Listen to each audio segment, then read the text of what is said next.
I was the very first violinist to be on that stage. Trust me, I did it because I needed the money. I play for the bride and they're like, hey, that's all you came here to do. You just came to play for the bride. You're done. Hey, I like your job. Oh. Whatever it is that you're passionate about, just go for it. Because in my situation, my parents took me to school to learn psychology. And the person that took me to the school died and left me alone. When they see a woman is out there making it big, people assume there's some form of external support.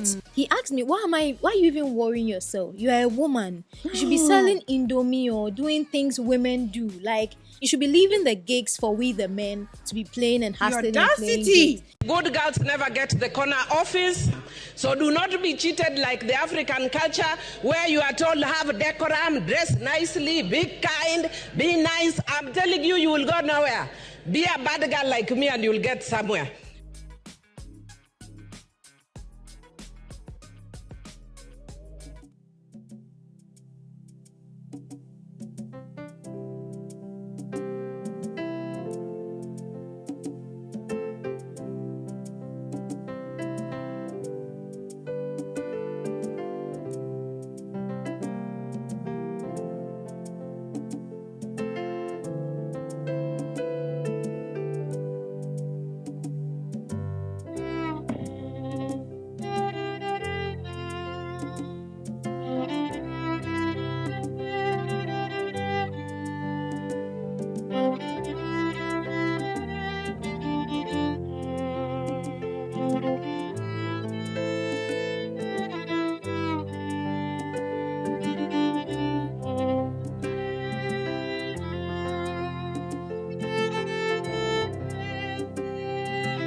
My goodness. Oh, people in the studio are clapping. You guys should see that. That is amazing. Ooh, Thank you. you should be here to feel the goosebumps I'm feeling. I mean, nobody can touch this.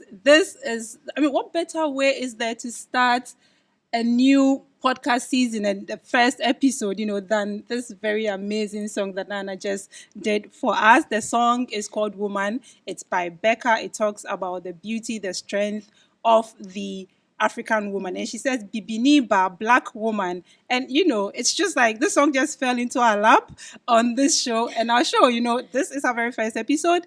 If you just, started watching us, this is the Black Woman Mic'd podcast. We amplify the voices of Black women. We amplify their experiences, their perspectives, their views. We are just here to talk all things Black woman. And like I said, this is our very first episode. And, what better person also to start with than this very amazing, amazing, amazing Black Ghanaian woman who is a trailblazer. She's a trendsetter. There aren't that many people playing the violin in Ghana. She has done amazing for herself. She's even created a community. I mean, I can just go on and on and on talking about how amazing she is. Her name is Naana Ohui Osabutey. Naana, thank you so much for joining us today. Thank you for having me. I have a confession to make. You have the same name as my mom. Oh, wow. So my mom is called Ifo Ohui. I just Okay. call her Ifwa. And it's also not a very common name. You Yeah. rarely see people or hear about people called Ohui. Yeah. So so like I'm your daughter. Just treat me as your daughter. Thank you, Naana. Thank you, So, too. like I mentioned earlier, you don't see many people playing the violin. Yeah. How did you get into playing the violin? Okay, so it started from primary school. I attended Morning Star School, and we had this. Shout out to Morning Star. Yeah, shout out to Morning Star. And we had on Wednesdays, I don't know if they still do it, but on Wednesdays we had extracurriculum activities after school. So you had to be a part of a club, and it was compulsory. So I joined all clubs: Girl Guide, Boy Scouts, Clay Club, bead making, everything, and everything was boring. But if you were caught during that time not belonging to any club, you'd be punished. So at the time, I used to see those having the violin, like the orchestra carrying it at their back. I was like, oh, this is cool. Like they felt like they were part of the cool kids. I said, okay, let me just and join you saw them. this in movies. Yeah. So I said, oh, let me just join them and then just get away with this thing. So I went, but unfortunately, there were not enough instruments as compared to the number of people in the club. So I didn't really get the chance to get my hands on the instrument and learn it. So after Morning Star, I went to senior high school. And then after senior high school, there was a 1 year gap for me. I didn't go to university immediately. So during that 1 year gap, I felt like, let me just pick up an instrument and then learn. And I thought of getting an instrument that wasn't common. And then I went in for the violin. Amazing. Yeah. What about the violin attracted you to it, aside it's being different? Okay, so it's a very challenging instrument. It's actually the most difficult instrument to learn in the world. Yeah, so I wanted that challenge, and then New I picked it up. information. Yeah. That Yeah. is amazing. I mean, we do love a girl who takes on challenges. So Yeah. that's amazing. You were playing with so much passion. I mean, you've already told us why you picked it. How did you develop the passion for it? And it's challenging. It's very easy to just give up because this is too much. Yeah. How did you develop a passion for it to the extent that you play this with so much passion and it's even become your life? So what a lot of people don't understand is every violin is unique. You can't have two violins looking the same. And if I should walk into a music shop and I'm to pick an instrument, I can't just pick a random violin. Whatever violin that is picked for me, I would have to try and see if it works with me. If I wasn't with the song I performed, if say I left my violin at home and I had to pick up a different violin, I wouldn't have played it the same way I played it. So I'm one with my instruments. That's the thing. So that's what drives the passion. Yes. If you don't have that bond with your instrument, you can't be able to express yourself as you should. Yeah. Wow. That, as a person who is a prodigal musician, that's dope. In high school, I was in the music class, and let's just say I sucked. But I was supposed to learn how to play the flute, and also that, let's just say, it didn't happen. But yeah, it's really amazing how you chose this and you committed to it and you made it happen. Talking about making it happen, you first shot into fame when you performed. Is it at the Vodafone Ghana Music Awards? Yeah, 2018. 2018. Yeah. How was that experience for you going into it? Did you feel like this is going to be my breakthrough? And even whilst performing, how was it for you being on a bigger platform at that level? Okay, so the truth about that Vodafone Ghana Music Award, now Telecel, the truth about it is at the time, there were not enough violinists around. I mean, there were a few of them, but they weren't so visible. So I was doing this thing where whenever I was bored, I'll pick my instruments and then try and play a Ghanaian song. Because, everybody thinks when you see the violin, it's classical music. Yeah, so I was doing something different at the time by playing Ghanaian music with it. So they were looking for, it was when Ebony Rains had passed, and they were looking for a violinist to do do like an emotional tribute together with other female musicians. And then because I was online most of the time, I was picked. And trust me, I did it because I needed the money. I I was so broke at the time. I needed some money. We So need the yes, cash. I quickly went for it. I didn't know it would shoot me to fame. I didn't know it was going to make me that visible. And then it just happened. So yeah. Wow. How did you feel about that? Like, I mean, at what point did you realize, oh, hold on, this has made This me is big? yeah. So the first thing was the stage. This is a stage where all the big Ghanaian musicians.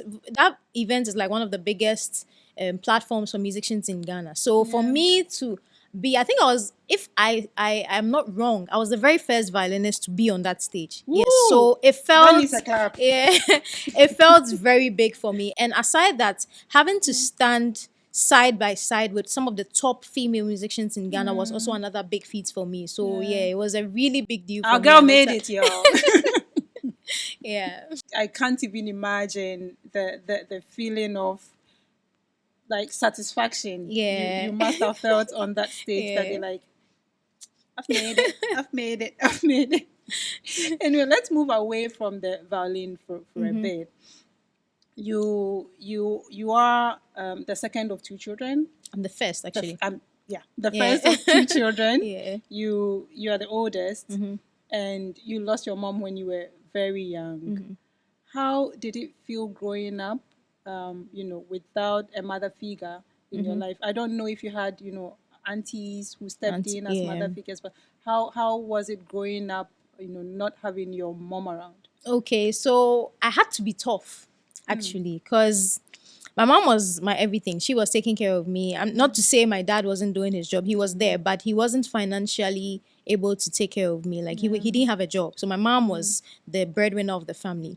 And she left at a very unexpected time. Like she wasn't well and like it just happened just like that. And the painful part was she passed on just around Mother's Day around that time. So I kind of felt it more at the time. But it made me tough. I have aunties and all that. But you see, there's this thing about life. When you lose someone like that in your life, everybody comes and they're like, oh, I'll help you. I'll be there for you. I'll do this. I'll do that. But in reality, they can only do it for a few months and everybody just goes back to their normal lives. So I had to stand up for myself. And the violin saved me. Yes, because I was in school. My dad wasn't working. My mom had passed. There was no family that you could lean on to. I just had one aunt that would periodically pass by. Shout out to Aunt Ketura. She would periodically pass by school and then maybe give me some provision, some money here and there. Yeah, but the violin was what came through for me because I would be there and then maybe I've posted a video online and someone would see it and be like, oh, I need a violinist for my wedding. Can you do it? But at the time I was very shy. I couldn't go out there and be in the midst of people and all that. But this was always bringing me money. This was always taking care of me. So I had to go for it. So it made me really tough. Yes. And I came to understand the importance of a mother figure in the lives of, because you need that guidance. There are times where you are like really exhausted, you don't have anybody to talk to, and I don't have a sister, so it's like you don't really have a female or a woman in your life that you could fall onto for advice and all that. So I had to navigate through life on my own. It was difficult, but yeah, I got used to it. I mean, yeah, Life is life. you have to get used to it. Yeah, I can imagine. Talking about that, how did you break out of the shyness? You mentioned you were shy and so you weren't putting yourself out there. But now you are everywhere. And we all see you and we're rooting for you and we're enjoying your craft. How did you overcome the shyness. To put yourself out there? Okay, the thing is with the violin is difficult, right? And whenever anyone sees you pick up the violin, there's some elegance that comes with it. Now, you don't want to go out there, stand on a stage, and everybody, I have a story about that. Everybody picks up their phone to take a video of you and you mess up. It happened to me once and it wasn't a pleasant experience. So you have to bring everything you've got on stage to make it work. And so that's how I had to train myself. And I think performing at a lot of events gave me that confidence. You've done it over and over and over again. So you get used to it. You get used to the crowd. You get used to. So I think that was what worked for me. And aside that, this is what is giving you money. You can't flop. Like, the because bag. one bad statement about you could stop you from getting everything. So you can't get on the And shyness makes you really nervous. Like you Yeah, begin to that's shake. true. And Yeah. once you're shaking, your fingers will not move. Yeah. So I had to like bring everything on board, put the shyness away, and then go for it. Yeah. That's how I overcame it. If you want to get into doing something and you're shy, this is the cheat code. Practice, know that that's your bag, Yeah. and make that happen. Now let's go back a bit to Okay. to your family dynamic. You mentioned your dad wasn't very strong financially, so when your mom was gone, things were tough. And you are the oldest child. Yeah. You are the oldest daughter. There is black tax. Aside, just being the oldest, we know that in our part of the world, if you are the oldest, you also are the one making the money. There are responsibilities on you. Yeah. There are expectations. There is pressure. There is expectation to provide, and it comes with a whole lot of other commitments that you have to make. How are you navigating that? So thankfully, because I started playing the violin very early, I had the upper hand because right now, anytime anybody wants to Google violinist in Ghana, my name pops up. So I'm always a go-to person when it comes to that. So it helped get me out of that space of like family, like there's nobody to provide. Yes, because I was consistently getting events. I have events every weekend. So there's not that pressure anymore of what to provide for the family and all that. So I think that was what helped me get out of the whole situation. So now my dad is okay. I'm able to take care of him. There's no pressure at home and all that. But the only thing is the pressure now comes to you because you constantly have to provide. You constantly have to be there for the family and all that. Yeah. So I just make sure that I'm very serious when it comes to work. I do what I have to do. I don't take people's events for granted. I don't lazy about and all that. Yes. Yeah. Would you say that then influences even how you practice your craft and Yeah. who you choose to work for? Yeah. How does that make you feel when you think about that aside being passionate about what I'm doing, I also have to do it for this reason because I'm a provider, I have to provide. And that is a big part of your mentality, your thinking of how you process your life in general. How does that make you feel? There's this mentality about successful women. It's an African mentality where people believe when they see a woman is out there making it big, people assume there's some form of external support. We refuse to see that your hard work is what is bringing you this far. Yep. Everything I own now, I got it from the violin. People don't believe this, but that's the truth. Everything I own now, I got it from the violin, from working. If you have events every week, Sundays I have somewhere I perform, Saturdays I have somewhere I perform, and these are all bringing in sources of income. So why can a woman not provide? So that alone gives me that fulfillment. I don't have to sit down and wait for someone to come and tell me that, okay, or come and beg someone that, I need this help. Can you help me financially? Yes. So that alone gives me some form of like strength and fulfillment. Yeah. So it keeps me going. Yeah. Go girl. That actually brings me to my next question. You are in a very male dominated Space. field. Yeah. Have you encountered any sexist, misogynistic situations? I know you definitely have. Yeah. I trust the men I trust them to men. Have you encountered any such situations? Yes, I Our have. studio manager is, because he knows that I will mention something like this. Have you encountered those? What situation. were they and how did you deal with them? So before I became a violinist, I was in the media space. I used to be a TV and radio host. In that space, the challenge I faced was there's a job opportunity at a very like high class TV station and you go in for the audition and then they know you're good, you can do it. But then there's some fine girl sitting somewhere that is finer than you and you're given that opportunity. And then the person that's supposed to employ you is like, oh, maybe I need sexual favors in return for this. That was a challenge I faced there. Ghanaian media, do better. With a violin, I own the space. Yeah. You get it. So you can't come and tell me that do this, do that. Yeah. But this space has a different twist to it. Now, I had to record in a studio, right? And I needed help. So I'm self-taught. I didn't learn music or anything. I just learned how to play the violin. How did you learn how to play it? That was On actually YouTube. a question I was going to ask, and I got sidetracked. How did answer you really, is simple. manage to teach yourself? Consistency, determination, passion, and then YouTube.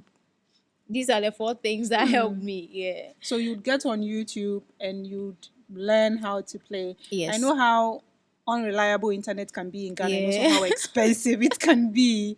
How did you manage to translate that into, what you do now? I managed to get through the self-taught thing because my life depended on it. Right. Yes, but then it was really difficult. So I would never advise anybody to take their child through that process that, oh, Nana was able to learn the violin on her own, so you can do it. No, the violin doesn't work like that. I started playing in 2018. It has taken me this long. I've played for about close to 10 years. I bought a violin in 2013, but it has taken me close to like about 10 years to learn how to play the violin. I would have gone farther ahead if I had a tutor. Yeah. Right. So currently I have someone in the US who is training me and taking me through lessons and all that. So it makes things easier, but I wouldn't advise anybody to do that. So I would go on YouTube at the time and then just Google how to play this song. So whatever song comes to mind, I'm like, okay, how do you play this song on the violin? Then I go play, pause. Then I play one note, pause. I play one note. So that's how come I Picturing learned. the process.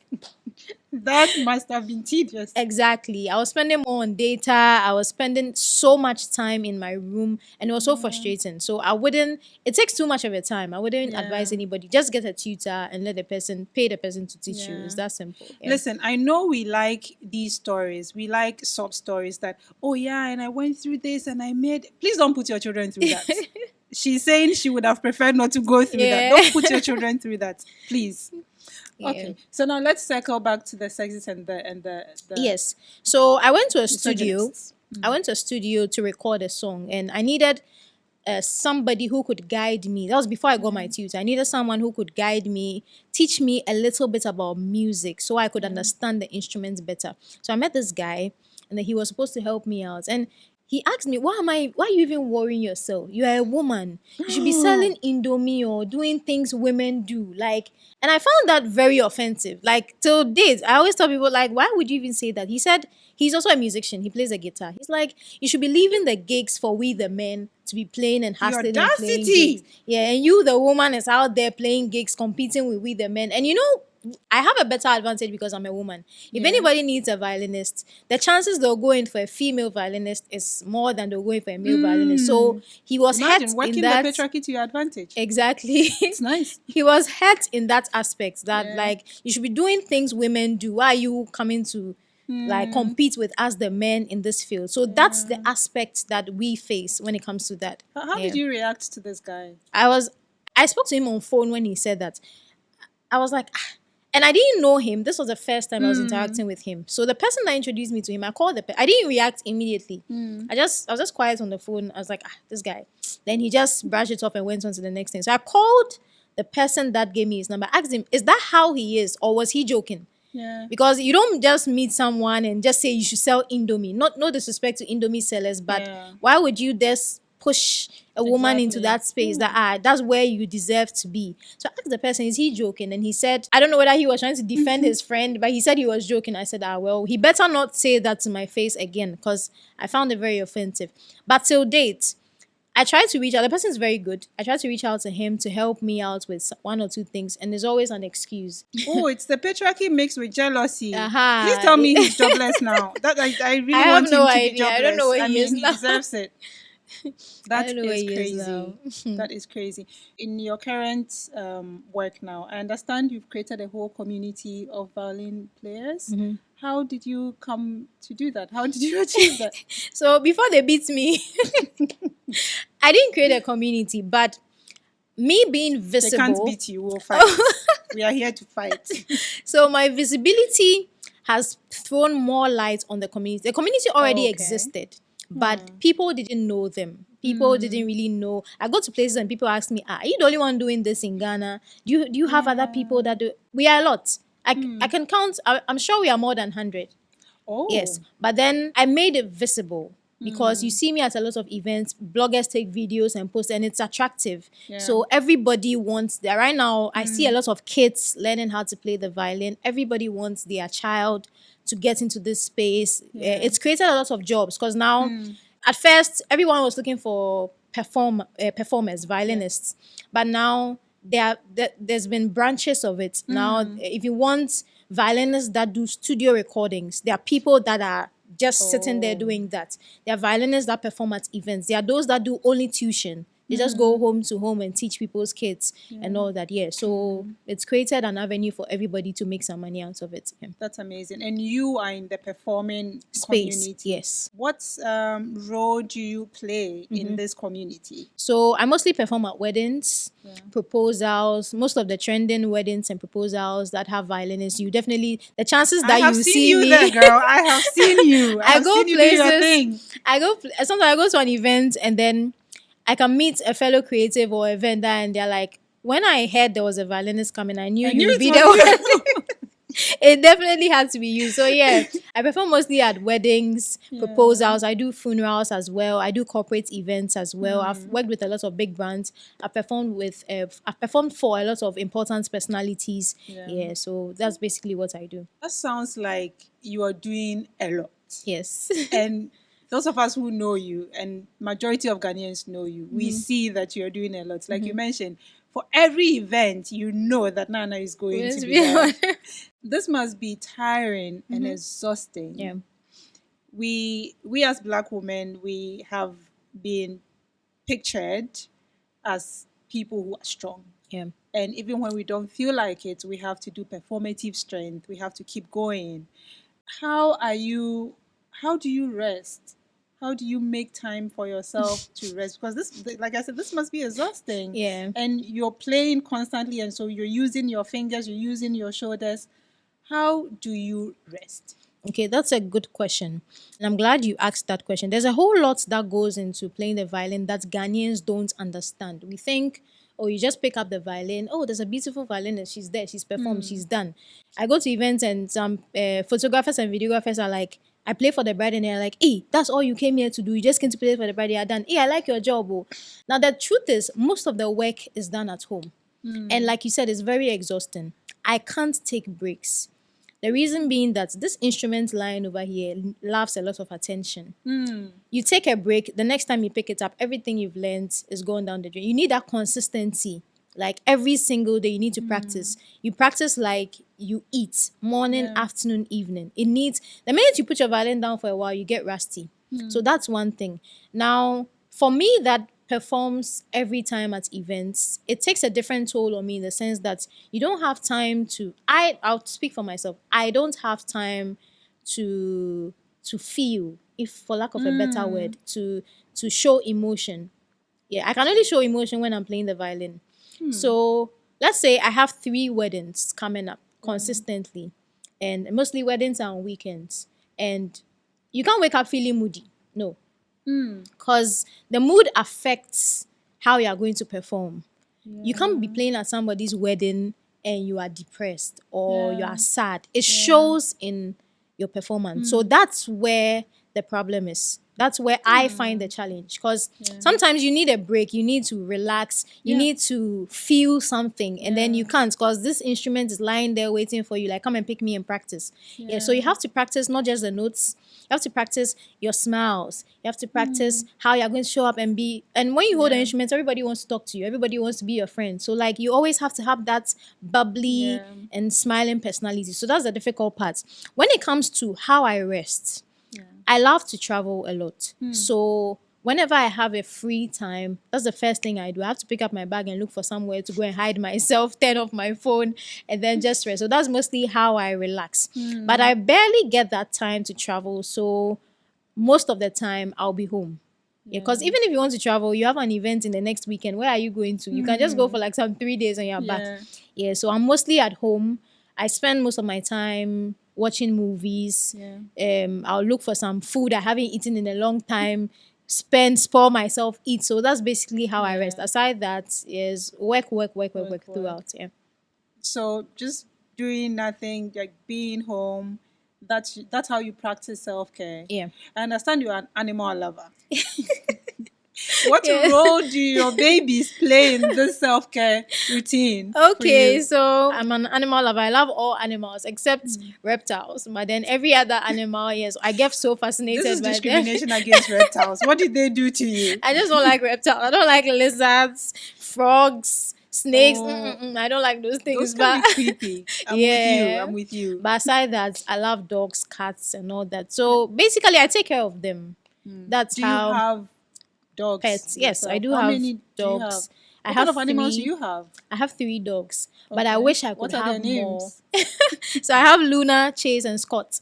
Luna Oh. and Chase are Maltese. Scott is a German Shepherd. Yeah. Oh, So those three, yeah. that's a good one. I wish I could have more, but unfortunately, with what I do, I can't combine everything. I wish I could have a cat. I wish I could have a parrot. Do you need a PA? I'm available. Oh yes, you can. Yes, You can come. yeah.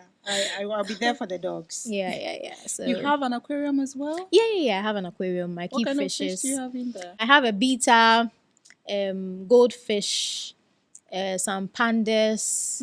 Yeah, basically. But the thing with fishes is they die and you have to replace them. So yeah, I just keep changing them. But yeah, You're doing well. I have commitment issues. I cannot be losing fish. yeah. And so that's basically how you Live my practice life, yeah. rest. Do you feel this plays a role, or this has played a role in how you've been able to sustain yourself, considering your very tight schedule? I mean, for us Black women, rest is political. Yeah. We've been conditioned to always do something, and that if you're doing nothing, you're being useless. Yeah. Do you feel that these breaks you take, you're taking care of your animals, resting, ordering your favorite food, do you feel that has sustained you? Well, yeah, it has. It has because it's quite exhausting with what I do. So yeah, I can. There are some days that I can wake up, especially on Mondays, because my weekends are very stressful. So Yeah. on Mondays, I get up and tell myself I play Bruno Mars's. I'm not doing anything today. I Today, don't feel. Yeah, I just doing lie in my bed. anything. I tell everybody that knows me knows this. Mondays, I'm not doing. I'm not Yeah. touching anything. I'm not doing anything. Today's not So the day. yeah. So yeah, that's how it just helps me relax. And then because my arm, my back is not easy at all. The instrument is very light, but then holding it in one position for a long time Yeah. could cause some problems. So yeah, that's how I just take a break. And yeah. That's awesome. I know I'm like your daughter in this situation because you have my mom's name, but I'm feeling very proud of you Oh, for thank prioritizing you. your Thank mental you. health. Thank you. I've been signaled that we have to get out of here. But before we go, let's talk just briefly about your love for music. I understand you are very passionate about neuropsychology, Yeah. and music plays a very big important role in psychology. Is that what drew you to music?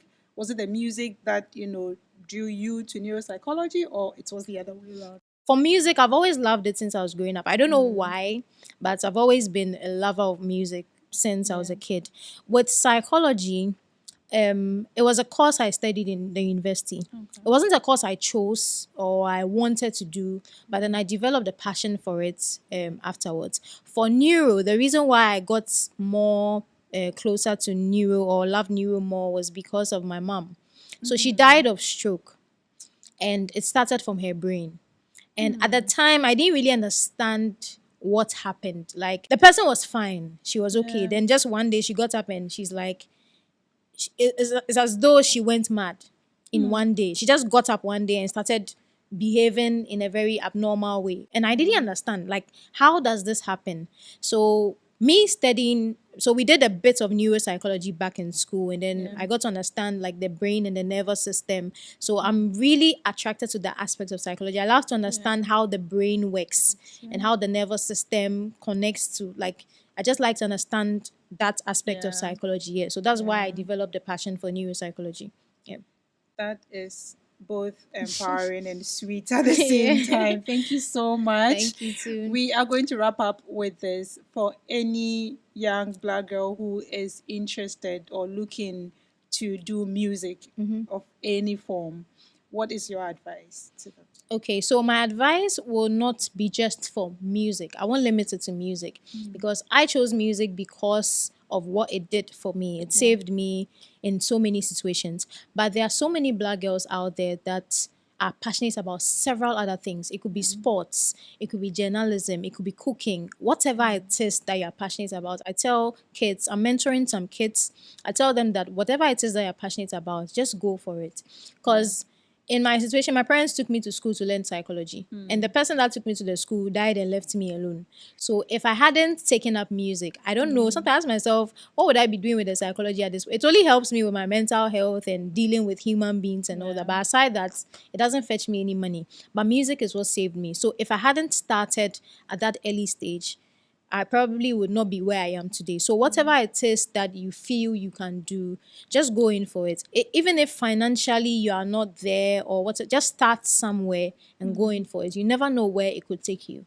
Thank you so much, Thank you Nana. We've been too. talking to Naana Ohui Osabutey. She is the hottest musician in Ghana at the moment, the most sought after, the most talented also, if I must add. Yeah. And she's been telling us all about her life and family and craft and passion. Thank you so much Thank for you having us, too. Nana. So this is how we are wrapping up for our very first episode of the Black Women Mic'd podcast. This season is all about reimagining Black women. We are changing the narratives, we are shaping and rewriting perspectives about us. We are telling our own story on our own terms. I have been with Naana Ohui Osabutey today. She is a violinist, the most talented, sought after, and also add hottest in Ghana at the moment.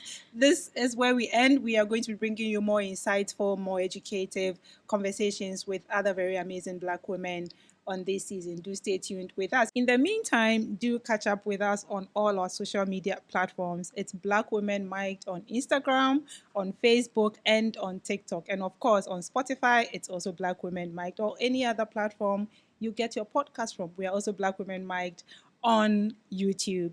My name has been Abena Benewa Fosu. I've been your host for this episode and all other episodes to follow. Bye.